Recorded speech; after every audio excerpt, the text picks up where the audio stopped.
Jam! Hello again and welcome back to another fun-filled episode of Monday Night Magic here on the MTG Cast Network. This is episode 606 of Monday Night Magic. Dun, dun. That was the appropriate place for dramatic music. I'm Chewie, and I am joined by dramatic music maestro Squee. Done. And perpetual distraction Cluze. Hey, shout out to Eastern Kentucky this week. I hope you're all doing well. So. Also Hawaii, I hope you're not under lava.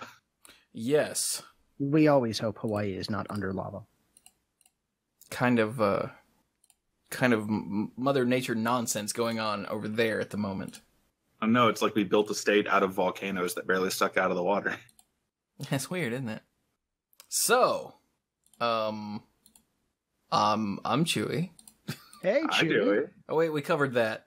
We did. I'm sorry. There was a bit of a kerfuffle at the beginning of the first attempt. There at might have recording. been. I have no idea whose fault that was. Yeah, it certainly wasn't Cluze's. No. He didn't type anything inappropriate in the chat to make me fall out laughing and have to start recording over again. That would be very unprofessional, and we are nothing if not professional. Therefore, we are nothing. That is very nihilistic of you. Yeah. Eat at Arby's. So we had 2 Grand Prix this weekend in the same place Nice. of different formats. 2 GP enter, 1 GP leaves.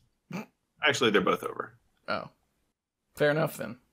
So I guess we will start with standard, because standard. It gives you something to look forward to, Cluze. Yeah. Okay. So there were 1,151 players playing standard at GP Birmingham. Birmingham. Which is actually weird, because now that I'm looking at the description, they said 1169.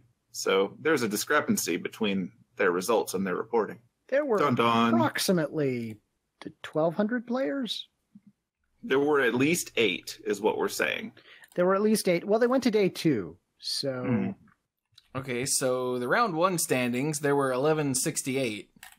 Yeah. Wait, isn't that a third number? And the round 12 standings, there were 1169.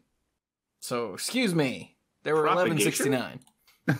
Apparently we can't trust Bill. Evidently not now. Excellent. Anyway, 1169. There we go. Some of them were tokens. That could be. But it was standard. Hey, it's our first standard Grand Prix since Dominaria came out. Nice. Yeah, we've had lots New of... diverse metagame. Yeah, we've had lots of... So the Star City events, we've had a lot of blue-white control. Like a lot. Like Yes. Damn. So let's see if Like, hey, look, it's Teferi for days. Yeah, so let's see if that's what we got here. Who won? Simon Nielsen won, playing black-red vehicles. Oh. Well, that's cool. That's not blue-white control. Oh, there's some Karn in there. Look at that. Oh, legendary Planeswalker separate from Planeswalker, because... That is correct, because he's legendary. As is opposed she. to all of the other Planeswalkers who are also legendary. Huh. Good job, Wizards of the Coast official website. Yeah, I got nothing. Yeah. Okay, then. But that said, imagine Karn and his big, broad-shouldered robot self driving around in a car. That's what this deck does. Is it a tiny car? By comparison to him, yes. Fair enough. Karn is kind of insane, right? To only cost 4 mana? Yes. Yeah. Okay, just making sure. So what else is in this deck? Of course, you've got your Heart of Kiran as your only vehicle. That's why they call it vehicles. Because there's one. There are 3 copies, though. That's 3 Heart of Kirans that you can't play at the same time. Or is that Hearts of Kiran? Or is it Heart of Kirans? That's what you said the first time.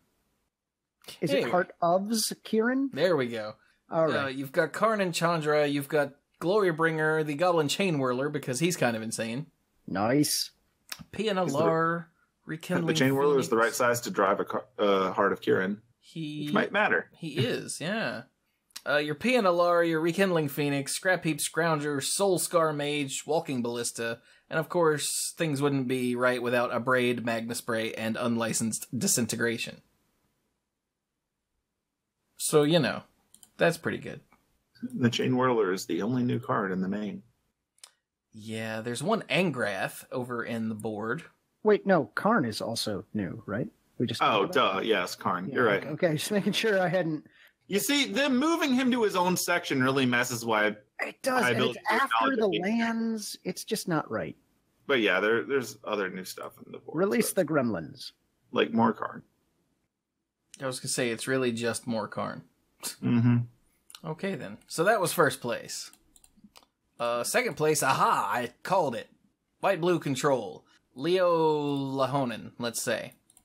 So what do we have here? We've just Gideon? Oh my god, Teferi's down there's here. a legendary planeswalker there you too. go. Alright, so there's your for Teferi, your one Gideon. Fumigate, alright. Cast out, seal away, search for Escanto, okay, all that makes sense. Blink of an eye, commit to memory. Disallow, essence scatter, pull from tomorrow, there we go. Not full prom tomorrow, that's different. Oh no, not tomorrow. Settle the wreckage and syncopate. Basically, Basically, got a tux. everything you'd expect. Another Gideon in the board.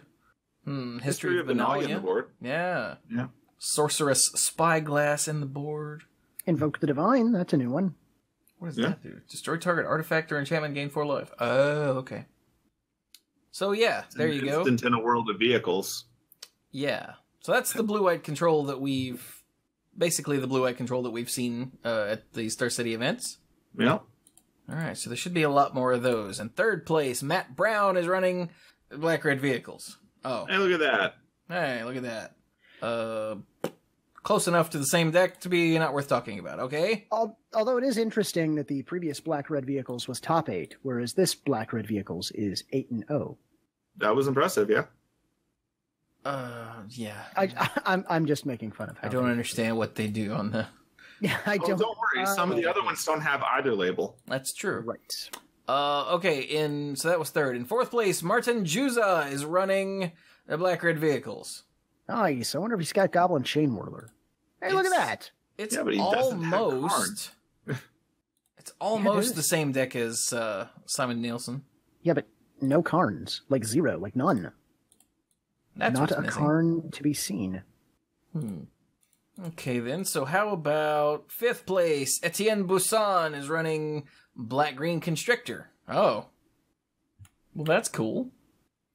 Okay, what do we have going on here? You've got your Constrictor, of course, your Glint Sleeve Siphoner, yep. Walking Ballista and Verdurous Gearhulk, and Rishkar Pima Renegade, yep, all the things you'd expect. Thrashing Bronto Dave, gotta love that guy. Your Ravenous Chupacabra, yep. Llanowar Elves, because green. Chupa thingy. 3 Chupa thingies, correct. Adventurous Impulse, which is good. Vraska's Contempt, Fatal Push, Blossoming Defense. Oh, and Vraska Relic Seeker, there she is. Yeah, Legendary that's- Planeswalker. Gotta look over there. So that's, yeah, that's definitely a Constrictor deck. Not really anything terribly out of the There's ordinary. Nissa in the board. There is a Nissa in the board. And a Liliana, Death's Majesty. And another Vraska. Yeah. Okay, then. That's cool. How about sixth place? How Goncalo about Pinto is running Black-Red Vehicles. Oh. Amazing. This one Okay. gets the Bomat Courier and the Karn. Ooh, an Inventor's Apprentice. So this one's a little more quick to punch in the face, because there aren't any Glory Bringers in the main. So this is slightly more aggro. But still, same idea. Alright, how about seventh place? Luke Southworth is running the Black-Red Vehicles. Oh. Popular choice. Alright, rounding out the top 8, Rasmus Nielsen running Black-Red Vehicles. That's Oh. a bold choice. Huh. Rocking those 4 Heart of Kieran. Ooh. So, yeah, that's... I think my favorite thing is that there are 6 black-red vehicle decks on the top 8, and they're all the same vehicle. Yeah, there isn't even, like... Oh, there's Aethersphere Harvester in the board of the 8th place deck. Thank Oh. goodness. I'm glad that that's around somewhere. Otherwise, these should just be black-red vehicle. Yeah, right? Singular. Alright, well, let's go check the 9th through 32nd. Ah, here we go. Here's a white-blue control rather, in 9th. More vehicles. Steel Leaf Stompy in 12th. Dompey. Oh yeah, we've seen something similar. It's running the Greenbelt Rampager and the Steel Leaf Champion, Thrashing Bronto Dave, Galta, Primal Hunger. Was everyone running Heart of Kieran? Ronus the Indomitable, Heart of Kieran. Yeah, that deck. Okay. Mono red aggro. So this is like vehicles without the vehicles and just with more things to punch you in the face. I approve. In 14th place, there's a white-black vehicles. What? So we've got Gideon of the Trials, the Knight of Malice, Lyra, Scrap Heap Scrounger, Toolcraft Exemplar, Walking Ballista, Fatal Push, Heart of Kieran, Karn, Cast Out 4 History of Venalia, and 1 Thopter Arrest. Oh, that's pretty cool. Basically, it's the white-black deck that we saw at the SCG, but they called it vehicles because it's running 4 Heart of Kieran. I guess it's also got the Toolcraft Exemplar, so that doesn't matter. All right. More vehicles. More vehicles. Here's red-black without vehicles. Earthshaker, Kenra, Hazaret, Karzev. The rest is basically a vehicles deck without the vehicles. Okay. More vehicles. Another Constrictor deck. More vehicles. White-blue control. There we go. Grixis Chain Whirler. Wait, what? How does... No? Chain Whirler does cost red, right? Last I checked. Oh, Scarab God. Oh, okay, that makes some more sense. Okay, so that's neat. More vehicles. More vehicles. More vehicles. Dear God. It's a parking lot. Here's a... Here's a mono red aggro. Okay, this is another vehicle-less vehicle deck. Okay, blue, black, vehicle-less vehicle deck. Yeah, it's is it like a pedestrian deck? Yeah, it's very pedestrian. Okay. Blue, black, mid-range in 27th. Scarab God, Chupa Thingy, Hostage Taker. Whoa! Walking Ballista, Champion of Wits, Gifted Etherborn, Glint Sleeve Siphoner, Liliana Karn. Ah, okay. It's basically the blue-black deck from before with Karn. Okay. More vehicles. Oh, here's a gift deck. Godfarer's Gift, white-blue version in 29th place. Hey, at least the 28th place vehicles deck was black-white. Changed something. Got different cards in it. What? Oh, I did. Oh, I completely missed that. I just saw vehicles. So it's another white-black one. This one is running Angel of Sanctions. And the rest is pretty much the same. Basically, close enough. History of Benalia in the main, 4 of them. Yeah, that is pretty good. Oh, there's another one in 30th. White-black, that is. 31st is another blue-white control. And then 32nd is Grixis Energy, which is running Chandra and Liliana, 1 of each. Siphoner, Gaunty, Scarab God, Gear Hulk, the Torrential Gear Hulk, Whirler Virtuoso, which I guess you just add that in and suddenly it's an energy deck. Sure. It's also got Harness Lightning, so I guess we'll allow it. Alright. So maybe the standard meta is not quite as wide open as we thought. Let's go check the... Anyway. Let's go check the... Is this day 2? This is day 2. Yes. So, Blackwood vehicles there were 66 that made day 2 out of the 237 that made day 2. That is almost 28% of the field. Whew.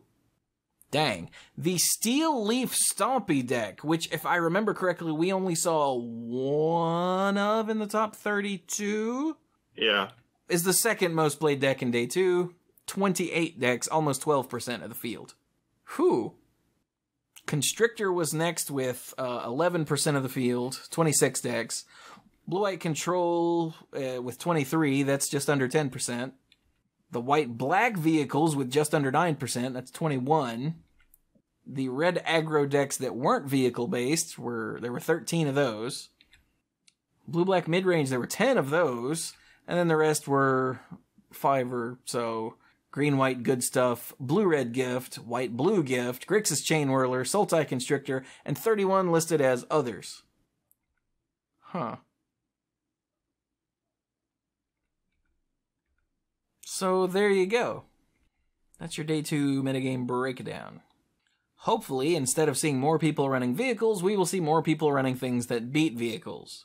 That does seem likely now that it's the big one to focus on. I suspect a lot of people saw the heavy blue-white control and went, oh, aggro. And this is the response. So now that they're starting to form a real metagame, we'll see what actually happens. Pendulums. Let's see, when is the next standard GP? The next standard GP, Birmingham, there it is June 8th through the 10th in Copenhagen. When's the PT? That's after the PT, right? It's the week after the PT, yeah. Okay. It's on June 1 to 3. That'll probably be your actual standard setting then. Right. We've got team trios constructed next week. Yeah, followed by a team limited weekend and then the actual Pro Tour. And then the Pro Tour. Okay, cool. All right, then. So that is standard, as it is right now. So then, we've got a Legacy GP. The king of all formats. All right. Cluze is here to test the levels on your mic. I was going to say, does Cluze's gain seem to be kind of high? Sorry, my bad. I might have gotten a little excited there. I'm sorry. It's just we don't get many Legacy GPs, so... We usually have them when you're out of town. Yeah, I left town just for this. Good job. True? Did I? Yeah, I was actually out of town on Friday, so yeah, that counts. It counts. Well played. Totally counts. So yes, we had 1,200 players, we think. And even exact 1,200 players, so our best guess is that we hit a cap of players for the Legacy GP here in Birmingham. How come the results are like table of 5,000 and there are only 100 and some entries? They may have numbered the hall contiguously. Maybe I should look at standings then? I do not know. Ah, here we go. 1,200 on round 1. And 1,200 on round 14. So yeah, it looks like we had a cap. Yeah, nice. That's what I saw earlier. And taking it all down was Gary Campbell of Scotland on a mono-red prison deck, which we'll take a look at that deck in just a second. But first, let's mention Gary Campbell here. At 52 years old, he may be the oldest GP winner yet. That's I can't confirm that, but that's what I've heard. So if anyone knows of an older GP winner, let us know. Check vintage. He is also a 25-year veteran of Magic, so he's been in it since the beginning, and he claims to be the first Magic player in Scotland. So I don't know if that's true, but I'm willing to believe. I heard there was a second Magic player. He was playing by himself. Or he was playing against someone in another country. Maybe he went... across the line, I see. I don't know. Anyway, it is a mono-red prison deck. So what is a mono-red prison deck? Well, the idea of any prison deck is to prevent your opponent from playing anything. And the way you do that in Legacy, I suggest we start with Blood Moon, because everybody's running non-basics. And when that fails, let's get some Magus of the Moon in there, because everybody's running non-basics. And since we hate you all, how about Chalice of the Void? Because coupled with, things like Simian Spirit Guides, you can, in fact, Chalice of the Void for 1 on turn 1. And that pretty much screws with everybody's game plan. And that is, in fact, what Gary Campbell was trying to do. So just shut down everything that they could do and then hit them with things. Things like Goblin Rabble Master. That'd be nice. That's what I'd hit him with. Rabble. Rabble indeed. Although it should be mentioned that there are 2 copies of Karn, Scion of Urza, the legendary Planeswalker, who was just introduced. So there you go. New cards right here in the number 1 deck. Look at that. And that's what makes me think that Karn might be kind of busted, because he showed up in Legacy decks. Might be good. Just might be good. So, who did he beat out? Well, in second place, we have... Gregor? Is it just Gregor? Yeah. Thanks, Gregor Kowalski of Poland on Grixis Delver. It's got True Name Nemesis in it. That's despicable. But it's got young Peasy. That's good. I mean, and it's got Brainstorm, but hey, it's got Lightning Bolt. I was going to say. It's also cursed, but it has a Lightning Bolt. Yeah, exactly. The Lightning Bolt comes with, what, monosodium glutamate? we've got Delver of Secrets, but it's also got Curveball Gangler. Zombie fish. And of course, Deathrite Shaman, because he is the best 1-mana planeswalker ever to be printed. There's a chance that card might get banned one day. Sorry, Gideon. In third place, Peter Vanderham of the Netherlands is also on Grixis Delver. He's only got the one True Name Nemesis, though, so... Yeah, but there's also a Bitter Blossom, and I've heard that card is going to destroy Modern, so I guess he shouldn't be encouraged. Yes. So let's just move on. And in fourth place, we have Johan de Gruyter playing Steel Stompy. He comes from Belgium, so shout out to all my Belgian friends. Peeps. Lacluyze, it's Belgian. It is? Curious. Yeah, it is. It is. So there you go. T-I-L. Chocolate, coffee, and let's say beer. And Cluze. and Cluze. And Cluzes. That's their number one export is not Cluzes.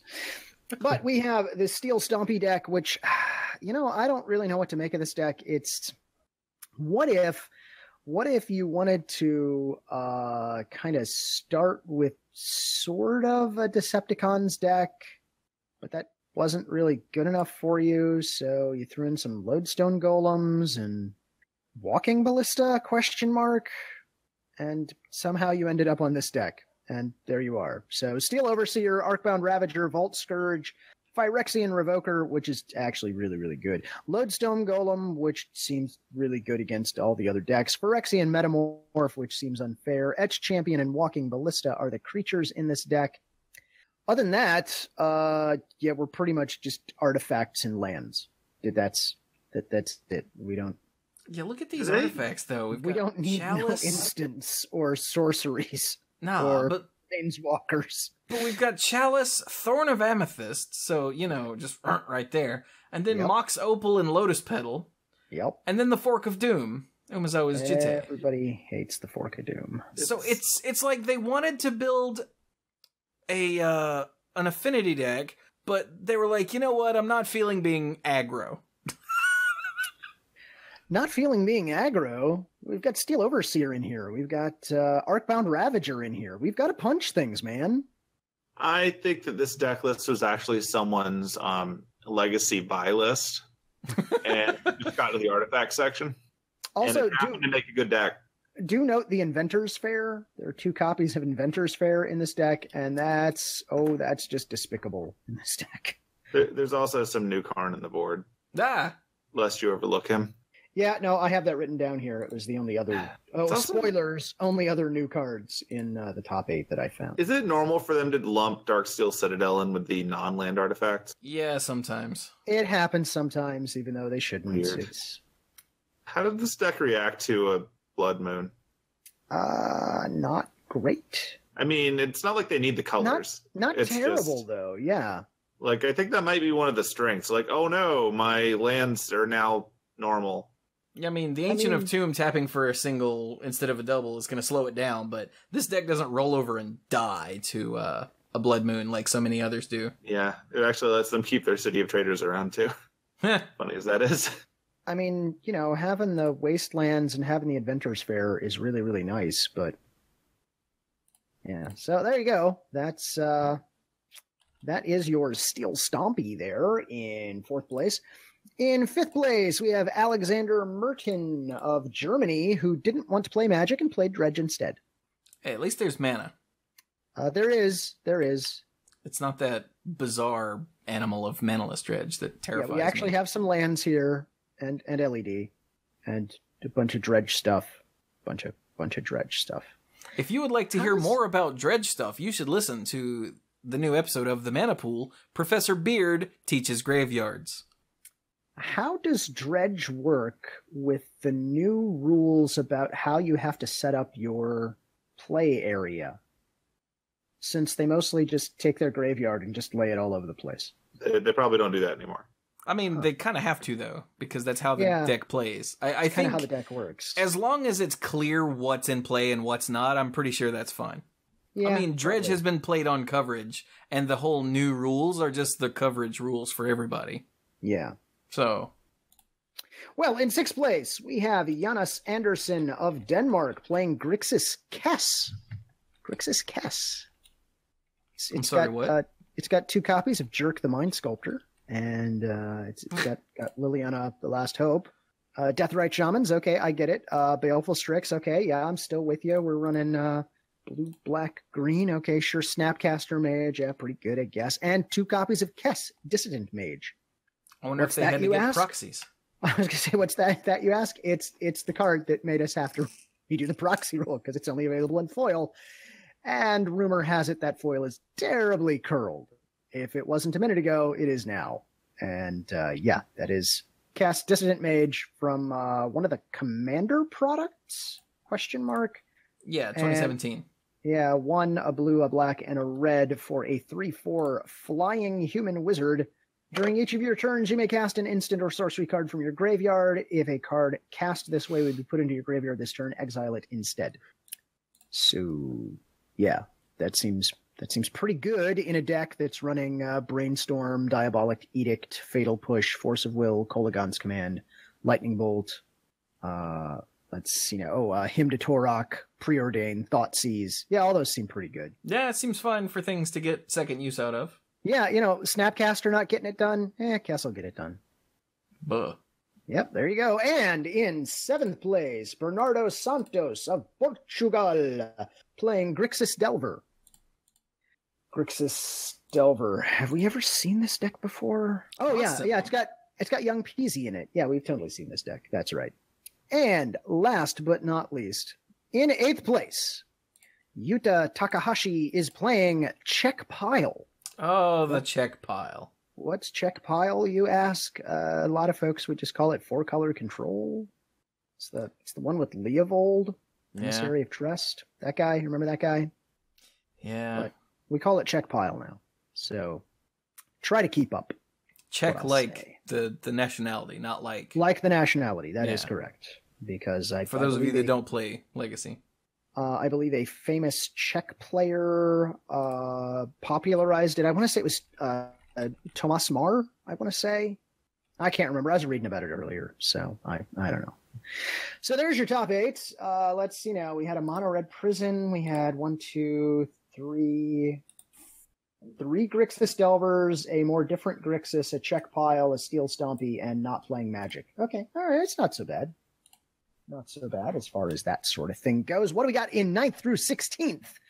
Well, 9th place, we had Stoneblade, some more Check Pile in 10th, more Grixis Delver. Ooh, Food Chain, out in 13th place. We got some Food Chain going on. Deathrite Shaman, Baleful Strix, Eternal Scourge, Vindy Click, Trinket Mage, there's the Mist Hollow Griffin. Okay, yeah. Sure. So I was about to say, is it running Squee? No. Boo. It's running blue instead. Lame. That's always the wrong choice. 14th place is some Turbo Depths. Sneak and Show in 15th. Hey, remember Sneak and Show? Remember that deck? Yeah. Although it's got Omniscience. I would have called this Omni Show. Or Omnitel. I'd call it Omnitel. That was its But it's also got Sneak Attack. Okay, it's Sneak Omnitel. There we go. More Grixis Delver, and there you go. Ta-da! Ta-da! Yay! Legacy! And it was exciting, and lots of people tuned into coverage to watch it, and WotC should have more Legacy events. Except that, nobody new can ever play Legacy competitively ever, so why bother? And there is kind of that problem, yes. It's cool, Cluze. In August, you get Eternal Weekend Japan. Well, we got that to look forward to. And then there's Richmond at the end of August, if you want to go to another GP Legacy event. August is going to be a banner month. I mean, it needs something. It doesn't have any holidays. And that's your Legacy GP results. The king of all GPs. Yay! And stuff. The king of a few GPs, occasionally, every now and then, if you're lucky. Yay! So, that's it for tournaments, because SCG didn't have an open this weekend. Huzzah! So, I guess we should talk about, let's see, which of these came first? The chicken. The chicken did. So, the Commander Anthology Volume 2 has been revealed. It is already pre-ordering for monies. Yes. It's got 4 previously released Commander decks from older Commander sets.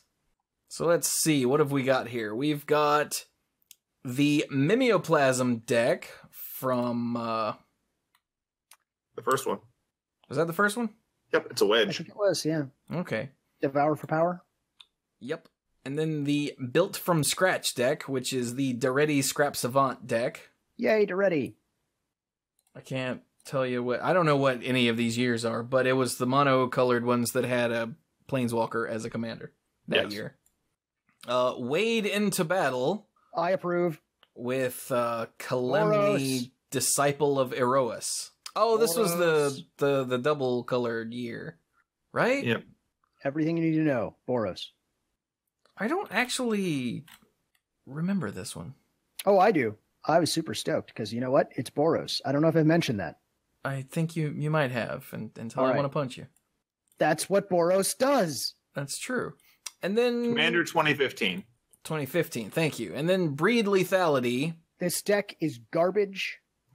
The Atraxa Praetor's Voice deck that was from the 4-color year. This was the not red. Total garbage.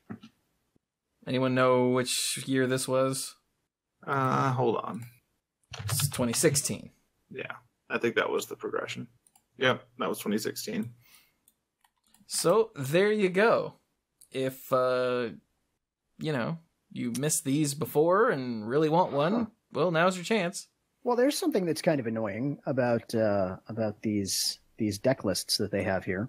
So it shows the 99 cards and it lists the commander, and the commander is appearing in the like pop-up card that you hover over. You know, it makes a little card. Until you mouse over something else. Until you mouse over anything else, and then you cannot get the commander to come back up. Yeah, that's kind of obnoxious. Unless you maybe reload the page, I guess. I don't know. That seems very inefficient, just like this garbage non-red deck. I'm sorry. Is my bias showing? I think my bias might be showing. Okay, all right. Although you might want to, zip up your bias fly. I will check on that before I leave the house.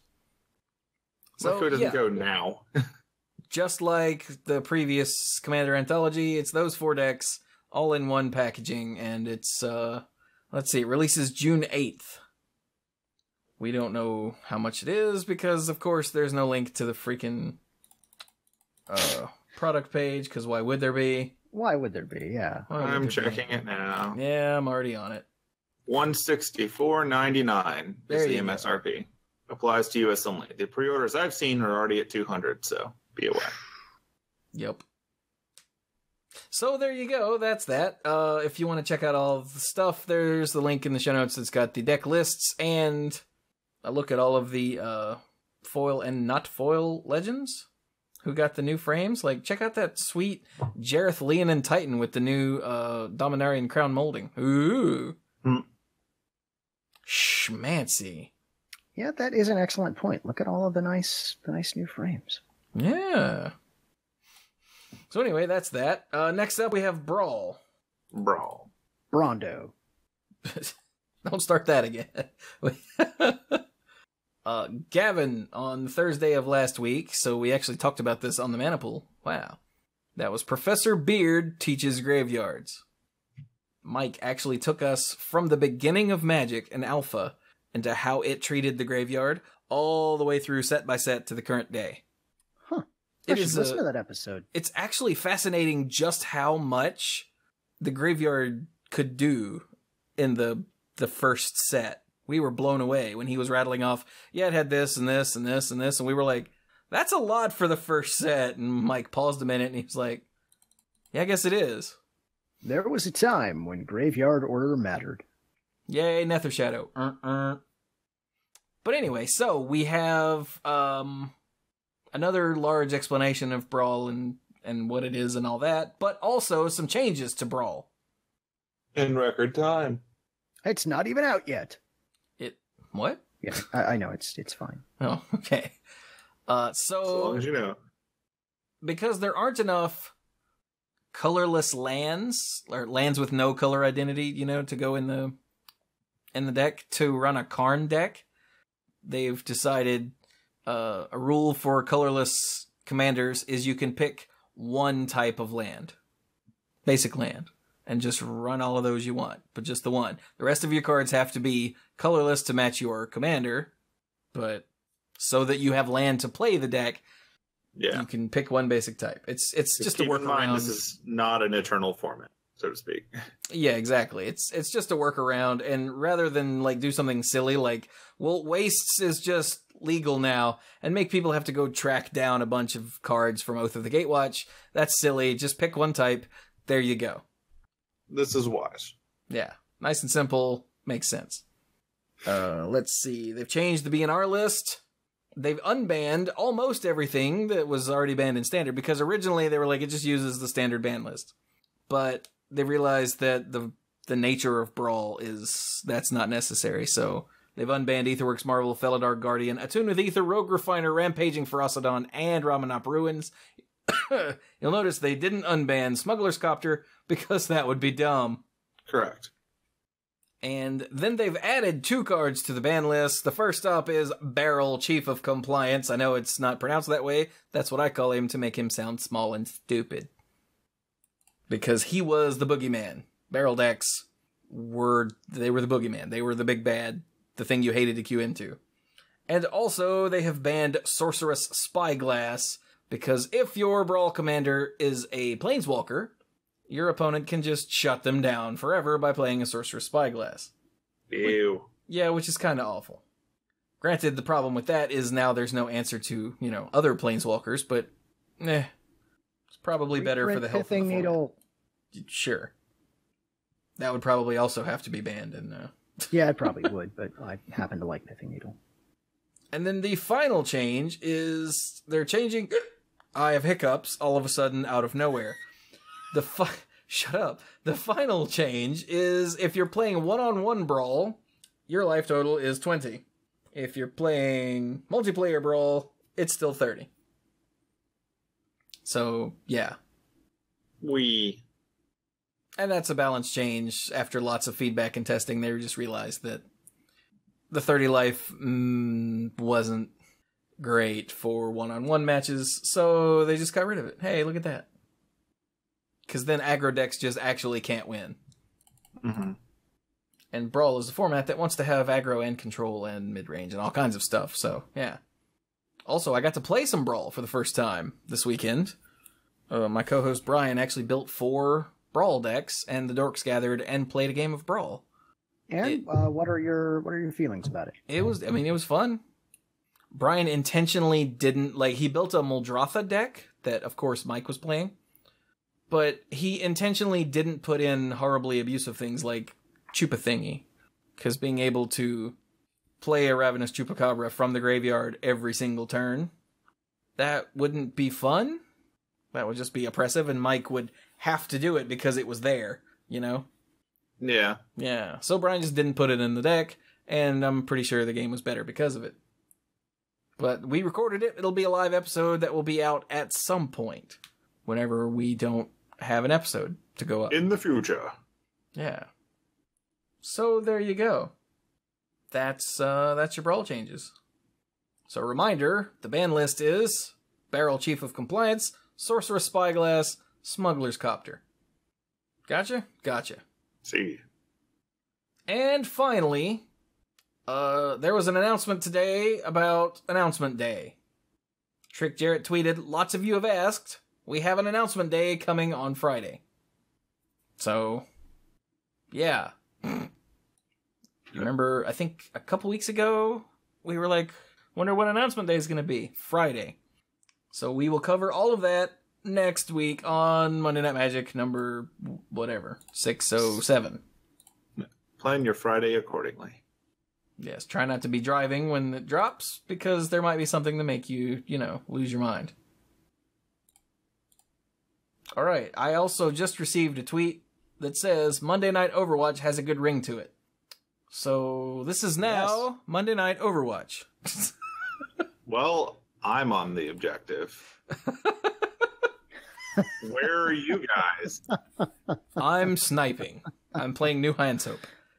Okay, anyway, I'm applying stencils to walls. Oh, nice. So, As long okay. as someone's making sure those walls know who's boss. Okay, this isn't working. Let's go back to Magic. Experience tranquility. And of course, don't forget the Wizards of the Coast fundraisers for Lambert House are still running. You get the sweet pride-colored Planeswalker symbol. I don't know why I can't say that. Or the sweet pride-colored D&D symbol, and help out the Lambert House. And I think there's just over a week left on those. Yeah, so 9 days to go as of right now on late Monday night. Yeah, Monday the 14th of May, 2018, just in case you're listening to this in the future. So if you want to get in on that, do that soon. Yeah. Because we mentioned that, every week. So, I do believe there's a little bit of Magic Online news, like a thing.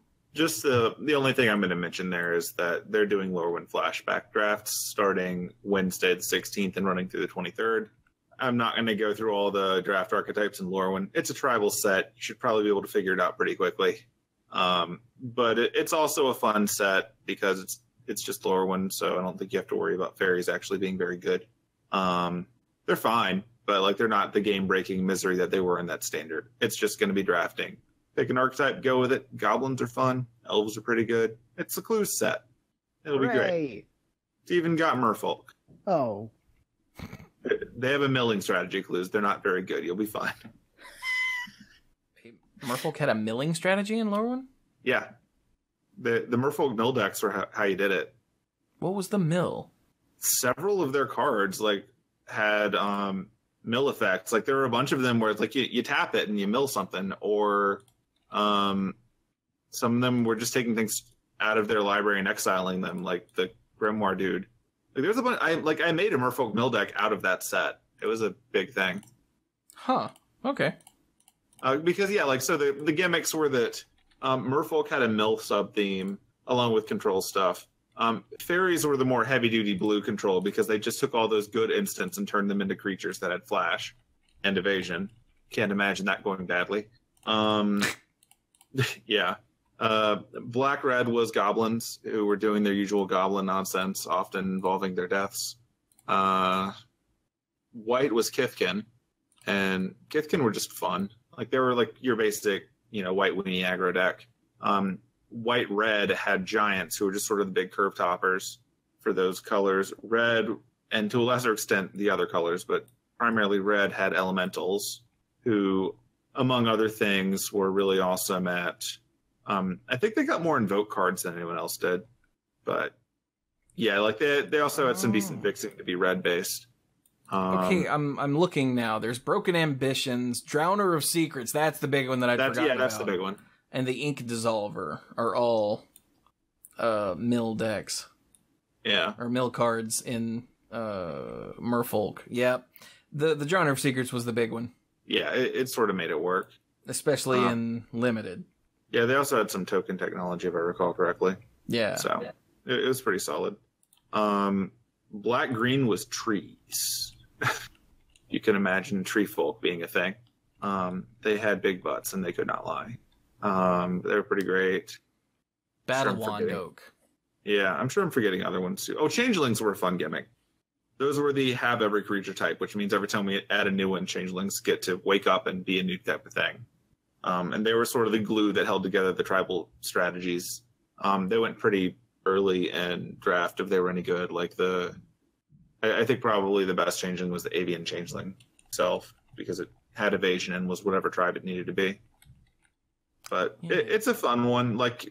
Thankfully, this was recent enough in Magic history that there's a ton of ancient articles about this sitting around on the internet that you could easily find and review on. And I think they brought this back at one point, a year or two ago on here, and we talked about it too. But it's a fun one. I kind of like the tribal draft sets because you sort of pick a tribe, and if it's open, you get an amazing deck. And if it's not, you abandon ship into a shared color tribe and just make a deck. But it's a fun one to try if you want to. Yeah, past that, the various tribes had interconnected cards. There were cards that were the goblins, and there were goblin cards that interacted with giants, and giant cards that interacted with Kithkin, and stuff like that. Yeah. It was actually a very well put together set. Yeah. And if you open Mole Drifter, you should probably take Mole Drifter. It'll make Cluze sad, but you probably want Mole Drifter. You're probably not. Mole Drifter's kind of insane. Yeah. It has evasion and draws cards. So that's great. But yeah, that's the only real Magic Online note I'm going to throw at you this week. There's a link in the show notes if you want to read the rest of the stuff going on right now, or that has already transpired. If you want to keep up with Magic Online, go to the Wizards website and then go up to products and Magic Online and read the most current news. It pops up on Tuesdays. So the next one will be on the 15th, which might be when you're listening to this. So have fun. Yeah. Because we said so. Yeah, do it. But I think that's it for us, right? Yep. Yeah. Sufficient Magic news. Okay. Then starting the sign out, you can find me on Twitter at SqueeGoblin. There's no I in Goblin because he got stuck in traffic driving to the top 8. There were like cars everywhere. It was total gridlock. It's terrible. But it does what it can. Maybe it'll get here next week. It might take the bus next time. If it does, say hi, Steve. It'll be looking at you. That's all it can do. Intently. Yeah. Past that, just because I like to make, announcements of fun movies. This week is Deadpool week. So I'm going to go watch Deadpool 2 on Thursday. I hope it's amazing. All the tie-in materials have been amazing. So I'm going to hope it's amazing. So that should be fun. And then next week, for the people that are super hyped about it, is going to be when Solo comes out. I'm not trying to fight my way into seeing that on opening night. It's a Star Wars movie. I didn't buy my tickets 3 months ago, so I will catch it when I catch it. I'm also not too worried about any of the important characters dying. So, hooray. Yeah, if Chewbacca dies, I'm going to be pissed. Yeah, right? Be really confusing, too. Because we're just going to find out that Pterodox. Chewbacca we've been following all this time is not the original Chewbacca. Dun, dun, dun. That would actually upset a lot of people. Like, you think they were mad about Force Awakens. Oh, man. But yeah, so that's my nonsense. And the next week I'll be at Animazement in Raleigh, North Carolina. It's a great con. You should check it out. I've been going to Animazement for 20 years.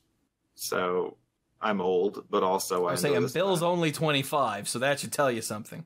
But he's not. That would be weird too. Yeah. Apparently, people think I'm like 15 or whatever after the stream, so that was funny. But I think Haley's weird. But anyway, exuberance. Something. It's because I had so many hats. That's but yeah. But yeah, I'll be there, and I'm actually going to be doing a panel, which I don't do very often at cons anymore. But if you're going, like, it'll be the one where I don't even think it's been announced yet. Well, the schedule just went up today. Why not? Yeah, we're doing a retro panel where we're just setting our panel 20 years ago and talking about all the great anime coming out in 1998. And like, I've got a Xenogears shirt. We're going to play it up completely in character. It's going to be super dorky. Don't be surprised if you hear dial-up noises and get asked to sign our guest book. It's going to be that kind of thing. Wow. So, yeah, it's going to be one of the dorkier things I've done, and I'm on this every week. So, yeah, that's going to be my nonsense. So I will now hand it over to Cluze. All right. My internet connection has been wonky, so I'm going to keep it real short. You can find me on Twitter. I'm at Lacluyze, spelled just like it is in the show notes. Yeah, it is. Was there no roboting? Just a tiny bit at the end of a word. Okay. So you're good. Yeah, that's it. Take it away. Beep, boop. Beep, boop. So, you can find me all over the internet as the Mana Pool. That would be... Let me do the list. Twitter, Facebook, YouTube. I'm missing something. Twitch. I'm missing something obvious. Patreon.com/themanapool is where you can go to get... to help support what I do with all of this other content. Also, themanapool.com is where you can find all of the Manapool podcasts. Instagram. There may or may not be another one that I haven't announced yet. Just all kinds of places. But as far as Patreon goes, what you can do is go and sign up there, and for $5 a month, you'll get the early stuff. That is YouTube videos and Manapool episodes, both early.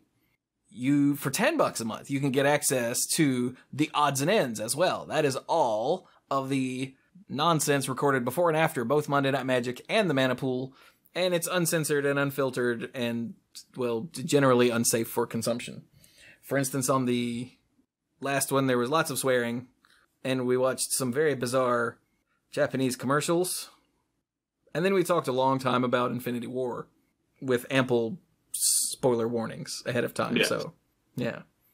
So that was fun. I would have gotten that up on Sunday, but I spent all of Sunday feeling like misery, so I didn't do anything. I took an entire day off. I sat out in the living room and watched Netflix all day. I watched stand-up on Netflix all day, to be more accurate. It was kind of brilliant. I don't actually remember the last time I took a full day off. Like, usually when I say I'm taking the rest of the night off, it's because it's already 10 o'clock and I don't feel like working anymore. But, yeah, I didn't do anything. It was awesome. But I'm not done with the Patreon thing yet. So, $5 gets you the early stuff, $10 gets you the early stuff and the odds and ends, and for $20 a month, you can get the shout-out on both podcasts and your name on the end slate for all the videos that go up each month you support at that tier. Those are the Mana Pool Lifeguards.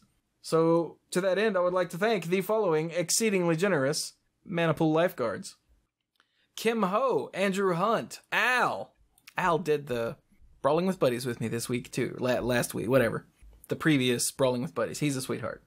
Corey Cloutier, Paul David, Lance Delicious, Tim U, LSRU, John Morris, Stuart Slaw, PJ McMullen, Bosco Bertain, Casey, Nathan Hay, Danny Liao, Jason Doan, AJ Javieris, Cody Buckowing, Jake Jansons, Jason Kaus, Brian DeLucci, Stark Maximum, John Parker, Jimmy Scott, Violet Moon, Dan Holm, Bartle, Mike Miller-Burned, and Aaron Goodwine, the Beast Father. Thank you all so very much. I quite literally could not do it without you. And now, Is that everything? That sounds like everything. Does sound like everything. I think that's everything. So, this has been Monday Night Magic number 606. Thank you all so very much for listening, and go play some Magic. Or Overwatch. You know, whichever.